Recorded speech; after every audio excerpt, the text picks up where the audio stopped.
नमस्कार, मुद्दा देख रहे हैं आप। मैं हूं आपके साथ नेहा दुबे। भारत की तरफ से पाकिस्तान में आतंकी ठिकानों पर निशाना साधने के बाद अब अधिकारी देश में छुपे पाकिस्तान परस्तों को पकड़ने में जुटे हुए हैं। भारत की अलग अलग एजेंसियों और पुलिस ने अब तक कम से कम 10 लोगों को पाकिस्तान के लिए कथित तौर पर जासूसी करने के आरोप में गिरफ्तार किया है। पहलगाम आतंकी हमलों के मद्देनजर देश में अहम स्थलों की जानकारी लीक होने के बाद एजेंसियों ने यह अभियान चलाया। बता दें कि इस पूरे मामले में कलई हरियाणा के इन्फ्लुएंसर्स ज्योति मल्होत्रा की गिरफ्तारी से खुलनी शुरू हुई है। इस पूरे मसले की कलई खुलनी शुरू हो गई है। हिसार पुलिस ने ज्योति की गिरफ्तारी के बाद खुलासा किया था कि देश के इन्फ्लुएंसर्स चंद फायदों के लिए युवाओं को बहकाने का प्रयास कर रहे हैं। ज्योति मल्होत्रा को जो खुद एक ट्रैवल ब्लॉगर हैं और ऐसे में उनका एक यूट्यूब चैनल है ट्रैवल विद JO। ज्योति हरियाणा के हिसार की रहने वाली है और उस पर जासूसी और पाकिस्तान को संवेदनशील जानकारी देने के आरोप लगे हैं। महिला यूट्यूबर के खिलाफ हरियाणा के हिसार में ही मुकदमा दर्ज हो गया है। बता दें आपको कि कंटेंट बनाने की आड़ में प्रभावशाली सोशल मीडिया इन्फ्लुएंसर अक्सर बिना किसी निगरानी के संवेदनशील स्थानों पर पहुंचकर हासिल ये कर लेते थे और वे आसानी से पहुंच और फिल्म बनाने में सक्षम होते हैं। कम से कम जांच का सामना करते हुए संभावित रूप से खुलासा करने वाले फुटेज साझा करते हैं और हालांकि पाकिस्तानी खुफिया गुर्गों यानी PIO द्वारा प्रभावशाली लोगों को शामिल करने के पीछे यही एकमात्र मकसद नहीं था। सूत्रों के मुताबिक इन जासूसों की करतूत सिर्फ सूचनाएं लीक करने तक सीमित नहीं थी, जबकि ISI और पाकिस्तानी खुफिया एजेंसियों के साथ गहरे ताल्लुक भी थे। बता दें कि यूट्यूब वीडियो और रिपोर्ट से पता चला है कि ज्योति ने पाकिस्तान की अपनी यात्रा के दौरान पाकिस्तान हाई कमीशन के अधिकारियों दानिश के साथ भी घनिष्ठ इनके संबंध बनाए और ऐसे में इन भारतीय युवाओं को पाकिस्तान ट्रैवलिंग, पैसे के लेन देन, पाक खुफिया विभाग के सदस्यों से लगातार संपर्क, उनसे फ़ोन पर बातचीत और चैट के अतिरिक्त मामूली इनकम होने के बावजूद जासूसों का लग्जरी लाइफस्टाइल राष्ट्र की सुरक्षा को खतरे में ही नहीं बल्कि ISI की भारत में गहरी पैठ भी उजागर करती है।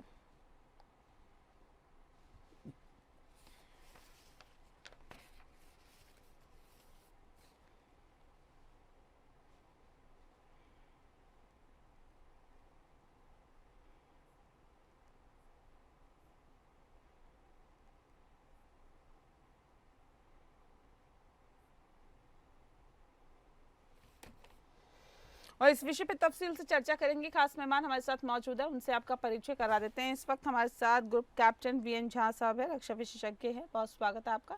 हमारे साथ वेद भूषण जी है, पूर्व IPS ऑफिसर है, बहुत बहुत स्वागत है वेद भूषण जी आपका भी। इस खास कार्यक्रम की शुरुआत करते हैं वेद भूषण जी आपके साथ ही। सर, इसे किस तरह से देखते हैं, क्योंकि अब तो इन्फ्लुएंसर्स का मक्कड़ जाल यहाँ पर देखने के लिए मिल रहा है। पाकिस्तान न सिर्फ उन तरीकों का इस्तेमाल कर रहा है जो ये पहले से करता हुआ आया, अब तो एक नया तरीका ईजाद कर लिया इन्फ्लुएंसर्स को फंसाने की कोशिश और उनको कुछ चंद पैसों का लालच देकर वो अपने जो जानकारी लेना चाहता है वो जानकारी ले लेता है। देखिए नेहा जी, इससे पहले भी एस्पियोनेज के जासूसी के केस हुए हैं, बड़े मशहूर केस हुए हैं। उनमें और ज्योति मल्होत्रा के केस में बहुत बड़ा डिफरेंस है। पहले जो केसेस हुए आपको ध्यान होगा, कुमार नारायण केस हुआ, इसरो एस्पियोनेज केस हुआ, माधुरी गुप्ता केस हुआ। माधुरी गुप्ता का केस कुछ कुछ मिलता जुलता है। उसके अलावा कॉर्पोरेट एस्पियोनेज केस हुए, बहुत सारे इस तरह के बहुत सारी लंबी लिस्ट है जो एस्पियोनेज हुए हैं। परंतु ज्योति मल्होत्रा चूंकि एक यूट्यूबर इन्फ्लुएंसर थी, इस तरह की चीज चूंकि डिजिटल पहले समाज के अंदर नहीं थी, सोसाइटी में नहीं थी, पर अब इनका बहुत ज्यादा उपयोग बढ़ा है। कल ही एक मुकदमा दर्ज हुआ है, दिल्ली पुलिस ने दर्ज किया ध्रुव राठी के खिलाफ, जो जर्मन में बर्लिन में रहते हैं। वहाँ तमाम तरह के सोशल मीडिया पर वो बड़े एक्टिव रहते हैं। हालांकि उनकी जो कंट्रीब्यूशन है सोशल इन्फ्लुएंसर्स की निकारा नहीं जा सकता। बहुत सारे फील्ड में, चाहे कुकिंग के फील्ड में हो, एंटरटेनमेंट के फील्ड में हो, एजुकेशन के फील्ड में हो और ट्रैवल ब्लॉगर के रूप में बहुत सारी जानकारियां समाज को मिलती हैं। परंतु उसके कुछ नेगेटिव इम्पैक्ट, जिस तरह से ज्योति रानी मल्होत्रा का केस आया है, जो देश के खिलाफ एक तरह से साजिश थी और बहुत बड़ा खुलासा हुआ है। अब तक बताया जा रहा है कि लगभग 12 जो मुलजिम है, इससे जुड़े हुए लोग हैं, उनको अरेस्ट किया गया है। तमाम तरह की उनकी डिजिटल जो फॉरेंसिक जो इन्वेस्टिगेशन है की जा रही है और बड़े खुलासे होने की उम्मीद है। इसके अंदर वो तमाम मुलम्मे है, तमाम चीजें हैं, हनी ट्रैप है, सेक्स है, पैसा है, तमाम चीजें हैं। तो और पाकिस्तान हमारा एक एनिमी कंट्री है और ऐसे समय में ये केस का खुलासा होना बड़ा एक चौंकाने वाला है। जिस समय पहलगाम हुआ उस समय 1 महीने पहले बताया गया है कि वो पहलगाम गई थी, उसके बाद तुरंत बाद पाकिस्तान गई और तमाम पाकिस्तान एम्बेसीज में और इवन जो है मिस्टर शरीफ की जो वाइफ के साथ उनके इंटरव्यू, तमाम जो पिक्चर्स अब निकलकर उनके फेसबुक इंस्टाग्राम से निकल कर आ रही है, वो जरूर एक चौंकाने वाला एक मामला है कि क्या इस पर चेक लगना चाहिए। कोई जो सोशल इन्फ्लुएंसर है उनकी कोई सीमाएं तय हो, इसके बारे में विवाद चल रहा है और हम और आप भी इस पर चर्चा करने के लिए बैठे हैं कि क्या इसमें कोई चेक होना चाहिए, चेक एंड बैलेंस होना चाहिए, क्योंकि समाज के अंदर इसका बहुत निगेटिव इम्पैक्ट जा रहा है। ना कोई एज लिमिटेशंस है, ना कोई कंटेंट्स के ऊपर कोई कंट्रोल है। तो ये एक बहुत बड़ा टॉपिक है और सरकार के लिए एक बहुत बड़ा चैलेंज है। मैं आपके चैनल के माध्यम से सरकार से रिक्वेस्ट करूंगा कि कम से कम जिस तरह से साइबर सेल पूरी दिल्ली के अंदर, पूरे हिंदुस्तान के अंदर हर जिले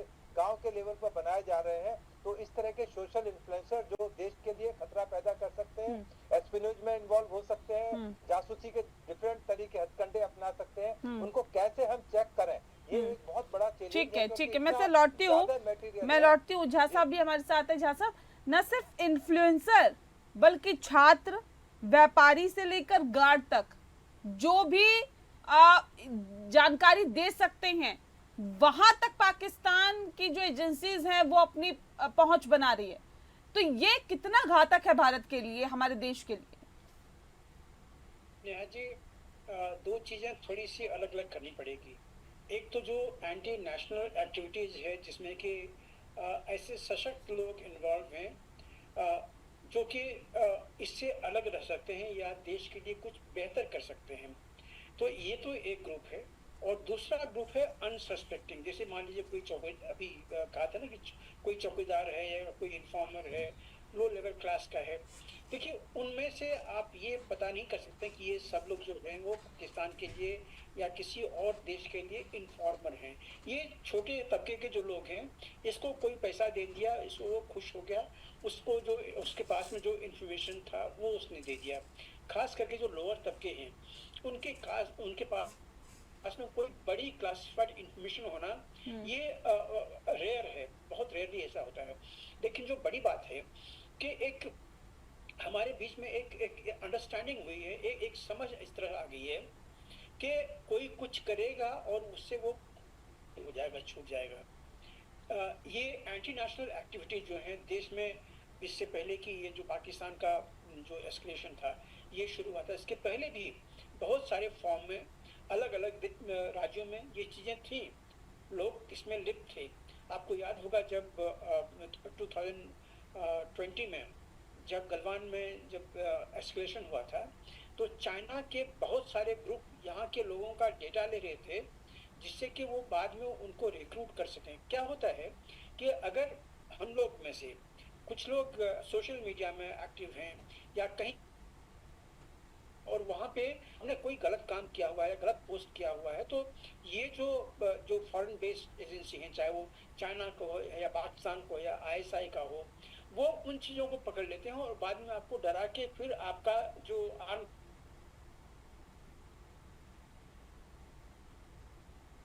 और यहीं पे जैसे भी प्रियंका जी ने कहा कि वो हनी ट्रैप और बाकी सब जो हथकंडे हैं वो भी अपनाए जाते हैं। जहाँ तक इस लड़की का सवाल है जिसके बारे में हम लोग बात कर रहे हैं, यूट्यूबर है, मुझे कोई इसमें आश्चर्य नहीं होगा कि इसने कभी यूट्यूब पे अपना कोई ऐसा पोस्ट डाला होगा जिसको कि लोगों ने पकड़ा है, पाकिस्तानी एजेंसी ने पकड़ा हुआ है, ISI ने पकड़ा हुआ है और उसके चलते इसको ब्लैकमेल किया जा रहा है। ये भी पॉसिबल है क्योंकि अक्सर ये लोग वो जो फ्रीडम ऑफ एक्सप्रेशन है, लिबरल जो अप्रोच है यहाँ पे इंडिया में, उसके चलते कुछ ऐसे भी चीज़ें कर बैठते, तो वहाँ पे ये सारी चीज़ें जो हैं ये देखनी पड़ेगी। आज के दिन में बहुत सारी चीज़ें जो हैं वो एंटी नेशनल एक्टिविटी में यहाँ पे चल रही हैं। सबसे पहले जो यहाँ का एक रेडिकल ग्रुप है जो कि भारत के खिलाफ है, जिनके जहाँ जहाँ पे वो गेटोस हैं, उनके अपने कॉलोनीज हैं, जी। पे काफी सारे मिनी पाकिस्तान है। हम्म। तो इस मिनी पाकिस्तान में आज के दिन में जब पाकिस्तान के साथ में बहुत कुछ हो रहा है, तो उनके सपोर्टर या उनके सिंपथाइजर बहुत सारे हैं। हो सकता है कि कुछ लोग सिंपैथी में आके इंटरनेट के थ्रू या बाकी थ्रू यहाँ से बहुत सारे इंफॉर्मेशन उनको देते होंगे, जो कि हमें पता नहीं चलता क्योंकि वो लोग घेटों में रहते हैं। दूसरा चीज, यहाँ पे हमारे वोट बैंक पॉलिटिशियंस भी हैं, जो कि पहले भी उन लोगों के साथ में थे, और जिनकी काफी सारे जो हैं वो नेशनलिज्म के लिए एक खतरा माना जाता है। ये बहुत पहले से है। हाँ हाँ। वो एंटी नेशनल है या नहीं है, ये मैं अभी कह नहीं सकता हूँ, लेकिन ये चीजें यहाँ पे हैं। इसके अलावे जो कुछ लोग, जैसे पाकिस्तान है, और पाकिस्तान आज के दिन में मोस्ट रेडिकल इस्लामिक नेशंस में आता है। दो कंपटीशन चलती है टर्की और पाकिस्तान के बीच में कि कौन सबसे बड़ा इस्लामिक रेडिकल है, तो पाकिस्तान वहां पे आता है। तो इसलिए इस्लाम के नाम पे यहाँ के कुछ लोग जो रेडिकल्स हैं, रेडिकल ग्रुप्स हैं, आज के दिन में लगभग आधे दर्जन तो बैंड हैं। तो ये लोग और ये इनके सपोर्टर सिंपथाइजर जो हैं, वो उनसे अपनी निकटता बनाए रखने के लिए ठीक है। कुछ करते होंगे, ये भी लाजमी है। ठीक है। एंटी इंडिया हाँ। Group, liberal group, pseudo secular group, ये लोग भी कहीं न कहीं वो अपनी जो एक्टिविटी है उस पे चेक नहीं रख पाते हैं। तो इसलिए ये सारी जो हरकतें हम देख रहे हैं, ये वेरियस गवर्नमेंट्स, जितने सारे प्रीवियस गवर्नमेंट्स हमारे थे, उन्होंने अलाउ की है, इसीलिए ये चीजें हो रही हैं। हाँ। जिस दिन सरकार ये कड़ा स्टेप ले लेगी कि ऐसी कोई भी एक्टिविटी, खास करके उन दिनों में जबकि यहाँ पे एस्केलेशन चल रहा है, जबकि वॉर चल रहा था, ऐसा हमें कतई एक्सेप्टेबल नहीं होगा। ऐसे लोगों को पकड़ें।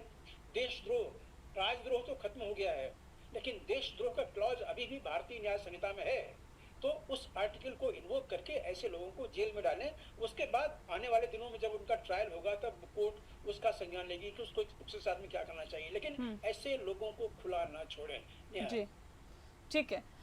वेदभूषण जी, देखिए, तो 10 लोगों को गिरफ्तार किया है। न जाने ऐसे कितनी मछलियां होंगी जो कि इस भारत में भी हैं, जो इनको इंफॉर्मेशन पहुंचा रही है, जो बहुत गुप्त सूचनाएं पहुंचा रही है। ये तो महज 10 लोग हैं। वहां तक भी क्या लगता है कि पुलिस के हाथ जाने चाहिए, एजेंसीज के हाथ जाने चाहिए, वहां तक भी पहुंच बनानी चाहिए? हाँ नेहा, बहुत बड़ा ग्रुप है। आपको मैं याद दिलाना चाहता हूँ, सीए एनआरसी के जब दंगे पूरे हिंदुस्तान में हुए थे, पाकिस्तान से हजारों की तादाद में ट्विटर हैंडल एक्टिव हो गए थे। वो तमाम रूट्स बता रहे थे किस तरह से देश को अशांत करना है, दिल्ली को तबाह करना है। उसी तरह आपको याद होगा, यूसुफ मलाला नाम की लड़की थी, जिस तरह से फेमस हुई, जिस तरह से उनका इंटरफ्रेंस होगा, उन्होंने मिनट टू मिनट प्रोग्राम बना के दिए कि जिस तरह से ये सारा प्रोग्राम करना है, सारी चीजें करनी है।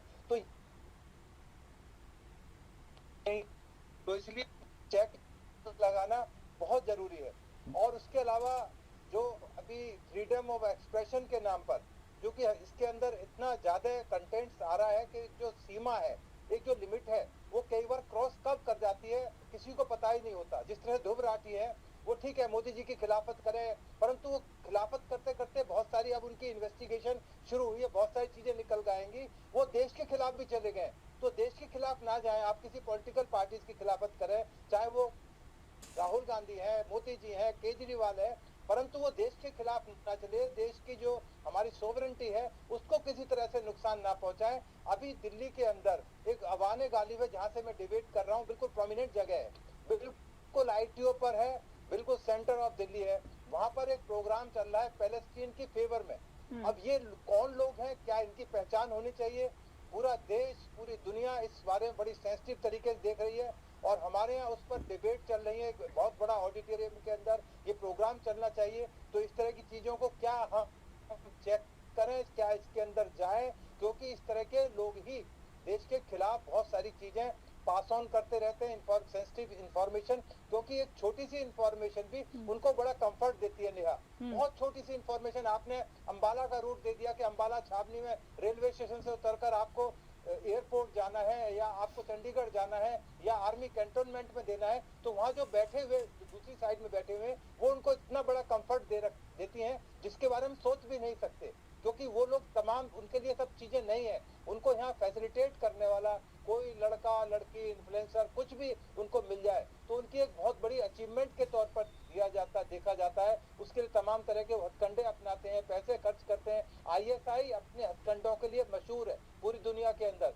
आईएसआई और आर्मी और जो प्राइम मिनिस्टर है उनका कॉम्बिनेशन इस तरह है सरकार का कि वहाँ के कहा जाता है कि प्राइम मिनिस्टर भी आर्मी लगाती है, आईएसआई के निशानदेही पर प्राइम मिनिस्टर फिक्स किए जाते हैं। तो इस तरह की जब चीजें पाकिस्तान के अंदर हो रही हैं और हमारे यहाँ छिपे हुए जो गद्दार हैं, जिस तरह से ज्योति का नाम आया और बहुत सारे लोग हैं, उसमें इतने पढ़े लिखे लड़के, देवेंद्र सिंह ढिल्लो हैं जो पोस्ट ग्रेजुएट है हरियाणा से। आप देखिए, सोचिए, ये अनपढ़ लोग नहीं है, पढ़े लिखे वेल माइंडेड हैं। और ज्योति 33 साल की लड़की है, उनको पता है क्या अच्छा है क्या बुरा है।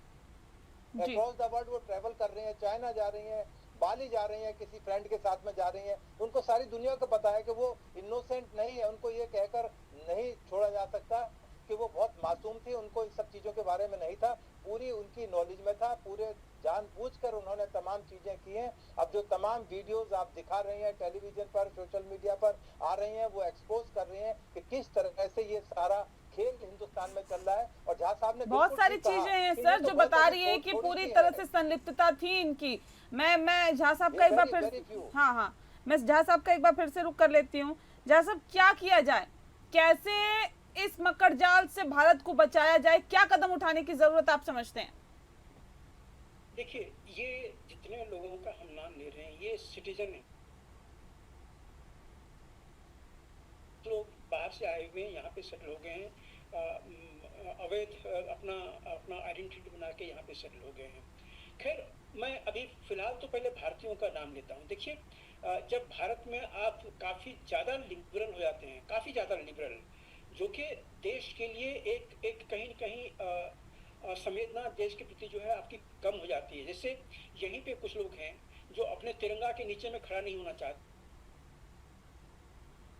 जी, कहते हैं भारत माता की जय कहने में उनका जो मजहब जो है वो मजहब मिट्टी में मिल जाएगा। तो इस तरह की जो मानसिकता है इसके ऊपर में कंट्रोल करना पड़ेगा और ये चीजें शुरुआत से ही बच्चों में डालनी पड़ेगी। जिस दिन बच्चे स्कूल जाते हैं उन स्कूल में ही उनको ये चीज बताना पड़ेगा कि आपके लिए देश जो है सर्वोपरि है, देश है इसीलिए आज करना चाहिए जो कि देश के लिए अच्छा हो। लोगों को, जैसे हम लोग जिस दिन रिटायर हुए थे, हम लोग स्कूल में जाते थे, हम लोगों को बताया गया था कि आप अगर देश के हित में एक अच्छा काम करोगे सर्विस में तो that will be remember for ever. यही चीज जब हम स्कूल में जाते हैं बच्चों को कहते हैं कि अगर अपनी जिंदगी में एक कोई ऐसा काम कर लो जो कि देश के हित में हो तो अपने आप को बहुत बड़ा मानो, देश आपके लिए बहुत इसके लिए शुक्रगुजार होगा। तो इस तरह की जो एक शिक्षा होती है वो शुरू से ही सबों में डालनी पड़ेगी। दूसरी जो टॉलरेंस होती है, जो आज के दिन में जो सरकार देख रही है कि जितनी सारी चीजें हो रही हैं आज के दिन में सरकार देख रही है वो थोड़ी सी वो लैक्स है ऐसा हम कह सकते हैं। लेकिन उनकी समस्या ये है वेद जी चूंकि ये पुलिस से आते हैं, ये आपको बताएंगे कि लॉ और ऑर्डर जिस स्टेट का है, हर वो स्टेट जहाँ पे के जो मैंने कहा था पॉलिटिकल ग्रुप जो कि मुस्लिम वोट बैंक जहाँ पे चलता है, जहाँ पे ऐसे वोट बैंक चलते हैं जो कि आपके खिलाफ हों, तो वहाँ पे ऐसे लोगों को बहुत रेयरली पकड़ा जाता है और पकड़ा भी जाता है अधिनियम के अंदर में वो जुर्म लगा के उसको छोड़ दिया जाता है, क्योंकि ऐसे जुर्म नहीं उसको साबित किया जा सकते कि उसको जेल हो। तो ये जो एक लचीलापन है न्याय के प्रति, ये कहीं न कहीं बंद हो। तिरंगा भारत और भारत की जो सुरक्षा है इसके चलते अगर किसी भी राज्य में कोई भी कुछ ऐसा काम करता है जो मत लीजिए, अगर स्टेट उसके अगेंस्ट में अगर सख्त कार्रवाई नहीं करता है तो भारत सरकार को एक ऐसे अधिनियम बनाना चाहिए, एक ऐसे नियम बनाना चाहिए कि मामलों में ऐसे लोगों को कड़ा से कड़ा वो उसको दंड दे, जिससे कि एक एग्जाम्पल जाए। अभी क्या होता है, अभी आप समझते हैं कि हाँ हम ये कह देंगे हमारे लिए कुछ नहीं होगा, यहाँ पे फ्रीडम ऑफ स्पीच है, यहाँ पे लिबरल फ्रीडम ऑफ लिबर्टीज है, हम कुछ भी कर सकते हैं। नहीं जी, आप बिल्कुल ठीक बात कह रहे हैं आज आप के झा दिन साहब। में लोग जितना सजग हैं हाँ। अपनी फ्रीडम के प्रति, अपने कर्तव्य के प्रति भी उनको फ्रीडम जो जो जागरूकता है, जो जो एक रिक्वायरमेंट है देश की, वो कर जी, चलिए बहुत बहुत शुक्रिया, राइट्स बहुत है। बहुत शुक्रिया लेकिन सर, अगर बहुत मैं डिटेल में आपने बताया। वेदभूषण जी ने भी बहुत ही डिटेल में हमें समझाने की कोशिश की। बहुत शुक्रिया आप दोनों मेहमानों का हमारे साथ इस खास कार्यक्रम के माध्यम से जुड़ने के लिए। तो जाहिर तौर पर ये चीज़ें बच्चों को शुरू से ही सिखाने की ज़रूरत है, सीख देने की ज़रूरत है, समझदारी रखने की ज़रूरत है और देश के प्रति वो प्यार, वो सम्मान भी अंदर जगाने की ज़रूरत है कि आप अपने देश का सम्मान करें और उसके लिए हमेशा खड़े रहें। अगर ये प्रेम, ये जज्बात देश के लिए हर बच्चे में होंगे तो वो कभी भी देश की खिलाफत नहीं करेगा और राष्ट्र से हमेशा प्यार करेगा। मुद्दा में फ़िलहाल के लिए इतना ही। नमस्कार।